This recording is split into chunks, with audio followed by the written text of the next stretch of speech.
एक बार एक छोटे राज्य को एक शक्तिशाली राज्य ने युद्ध के लिए ललकारा। राजा ने अपने सेनापति से सलाह मांगी। सेनापति ने कहा कि इतनी बड़ी सेना से युद्ध करना मूर्खता है। फिर सेनापति ने राजा को यह कह दिया कि महाराज, आत्मसमर्पण ही अंतिम उपाय है। सेनापति की सलाह से राजा खुश नहीं हुए और उसके बाद वह एक संत के पास गए जिससे वह बहुत मानते थे। राजा ने संत की राय भी मांगी और संत से यह भी कहा कि मुझे सेनापति ने आत्मसमर्पण करने के लिए कहा है, पर मैं ऐसा करना उचित नहीं मानता हूं। संत ने उस सेनापति को तुरंत जेल में डालने को कहा और खुद सेनापति बनने का प्रस्ताव दिया।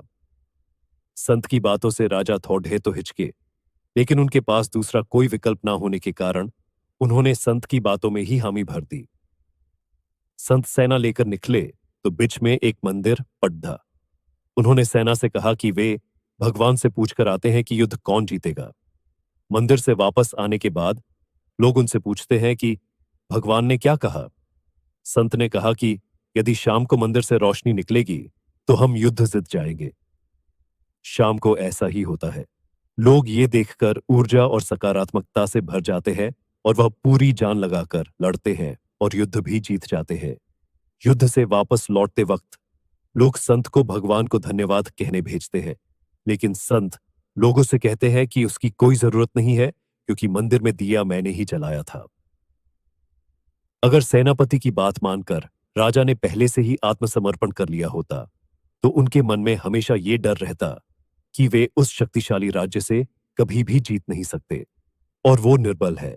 संत ने जिस तरीके से अपनी सेना का हौसला बढ़ाया, उस तरीके से हमें अपने आप का हौसला मुश्किल से मुश्किल परिस्थिति में भी बढ़ाना चाहिए। आप तब तक नहीं हारते हैं जब तक आप कोशिश करना ना छोड़ देते। चाहे हम जीते या फिर हारे, पर हमें कोशिश तो करनी ही चाहिए क्योंकि कोशिश ज्यादातर कामयाब ही होती है। इसलिए हमेशा अपने लक्ष्य तक पहुंचने के लिए कोशिश करते रहो। एक न एक दिन सफलता आपको जरूर मिल जाएगी। मॉरल: मन के हारे हार है, मन के जीतते जीत। हम तब तक नहीं हारते हैं जब तक हम कोशिश करना छोड़ नहीं देते।